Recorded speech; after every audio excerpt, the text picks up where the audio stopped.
الحمد لله رب العالمين صلى الله وسلم على محمد وآله وصحبه وسلم. We continue inshallah with Surah Al-Imran. So Allah subhanahu wa ta'ala, He said, وَمِنْ أَهْلِ الْكِتَابِ مَنْ إِنْ تَأْمَنْهُ بِقِنْطَارٍ يُؤَدِّهِ إِلَيْكَ وَمِنْهُمْ مَنْ إِنْ تَأْمَنْهُ بدينار لا يؤديه إليك إلا ما دمت عليه قائما ذلك بأنهم قالوا ليس علينا في الأميين سبيل ويقولون على الله الكذب وهم يعلمون بلى من أوفى بعهده واتقى فإن الله يحب المتقين إن الذين يشترون بعهد الله وأيمانهم ثمنا قليلا أولئك لا خلاق لهم في الآخرة ولا يكلمهم الله ولا ينظر إليهم يوم القيامة ولا يزكيهم ولهم عذاب أليم. Among the people of the book is he who, if entrusted with a great amount of wealth, will readily pay it back. Means he is honest. You give him a loan, he gives it back to you right away. Amongst them there is he who, if entrusted with a single silver coin, will not repay you unless you constantly stand over him, subhanallah, demanding it, because they say there is no blame on us regarding the Gentiles, but they tell a lie against Allah while they know it. Whoever truly fulfills his pledge and is conscious of Allah, Allah loves those who are conscious of Him. As for those who purchase a small gain at the cost of Allah's covenant and their oaths, they shall have no portion in the hereafter. Allah will neither speak to them, nor look at them on the day of resurrection, nor will He purify them. They shall have a painful torment. May Allah protect us. Shaykh Abdul Rahman al-Sa'di rahimahullah, he said Allah describes the honesty and dishonesty of the people of the book regarding financial affairs after expounding on their dishonesty in the religion and their evilness of concealing the truth. Allah let us know that there are amongst them both honest as well as dishonest people. Some are unreliable in matters of wealth and trust that people place on them, while others are reliable in these matters.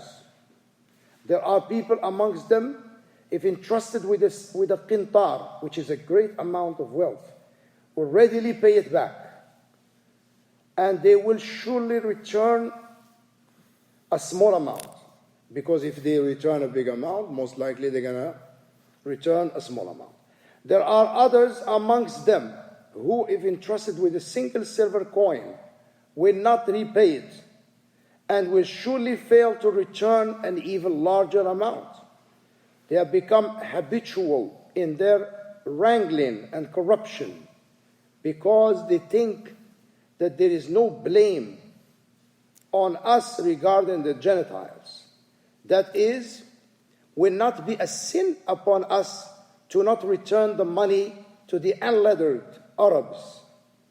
They think them to be insignificant and themselves as being high in stature. Some people, they have this perception. They cheat the kuffar and they say, oh, they're kuffar. I can cheat them. They don't matter to me. Some people, they think like that. They think like that. They say, I can cheat them, because they're kuffar. So they don't matter to me, I'm just going to cheat them. It doesn't matter. But this is not true. You cannot cheat them. But although the reality is that they themselves are extremely despicable, therefore they did not realize the sanctity of money of the unlettered Arabs and regarded it as permissible for themselves. Hence, they committed two sins, devouring impermissible things and regarding it as permissible.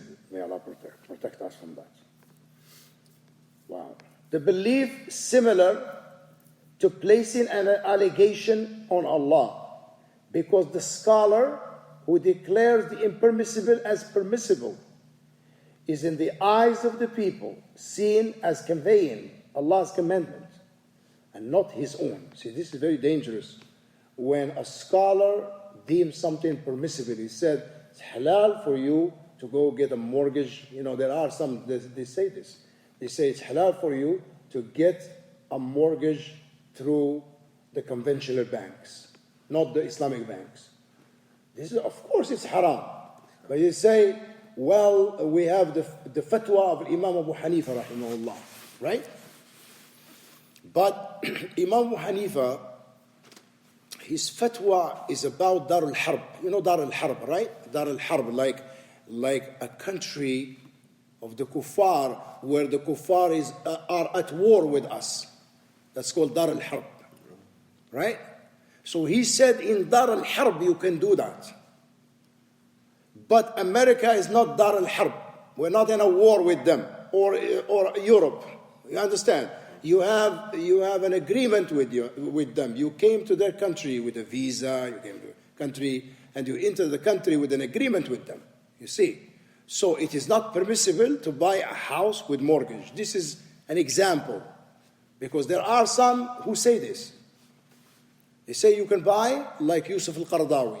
You know, he died recently. Someone called him from Canada. He asked him about this. And he told him it's permissible to buy a house with mortgage. And this is haram. Because it's riba. And it's not a dire necessity where a person is going to die. You see? طيب. This is just an example. Yeah.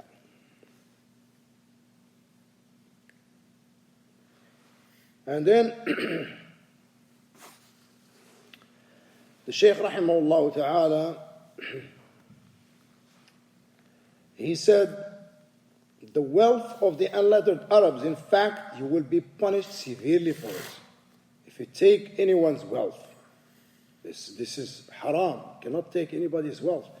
Whoever fulfills his pledge and is conscious of Allah, included in this agreement and promise is the contract that lies between Allah and His people. It also includes all of Allah's rights that He has made essential upon His people. It shouldn't be said His people. Should be His slaves. It should be better. Because someone may understand that they are His children. You understand? So it shouldn't be people. It should be His slaves. As well as the promise that a person makes with another. The agreement and promise that have been mentioned in this verse also refer to refraining from committing those sins that might violate Allah's right, as well as the rights of people. Whoever refrains from these sins is regarded by Allah as being conscious of Him. And Allah loves him, whether he is unlettered Arab or someone else. On the other hand, whoever claims that violating the rights of the unlettered is not a sin, he has not fulfilled the promise of Allah. He has not fulfilled his promise with Allah, so he neither receives Allah's affection nor fears Him. If the uneducated one fulfills their promises, are conscious of Allah, and refrain from hoodwinking people out of their wealth, means deceiving people, then they will indeed be loved by Allah, and He will label them as being consciousness of Him. And for them, He has prepared paradise. But those who say that it is not a sin to violate the rights of the illiterate, they are included in the group referred to in Allah's following decree. As for those who purchase a small gain at the cost of Allah's covenant and their oaths. This is inclusive of all those who deceive others of their rights, receiving worldly benefit from this heinous behavior. Similarly, anyone who advances false promises to others and seizes their wealth is also included in the definition of this noble verse. These are the very people about whom Allah declares they shall have no portion in the hereafter, meaning they will not be given any good or any blessings there.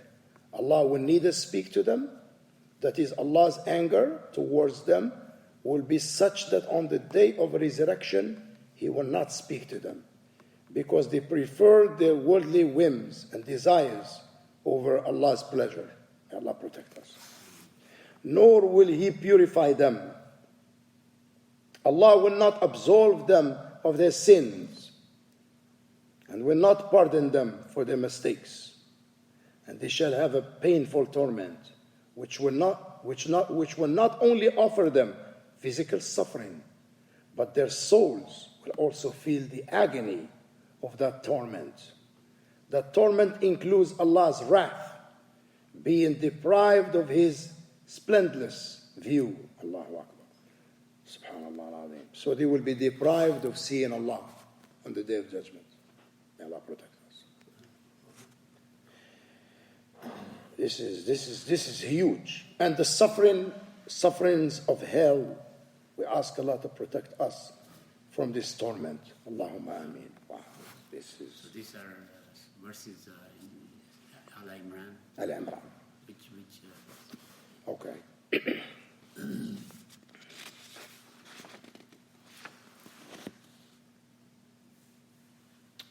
This is, I can't see it very well. It's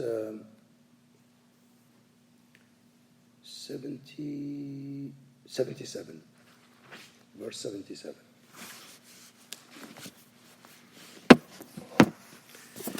Inshallah, we finished this tafsir of this verse. We ask Allah subhanahu wa ta'ala to grant us all beneficial knowledge and righteous action. Alhamdulillah Rabbil Alameen. Sallallahu ala Muhammad wa alihi wa sahbihi wa sallim.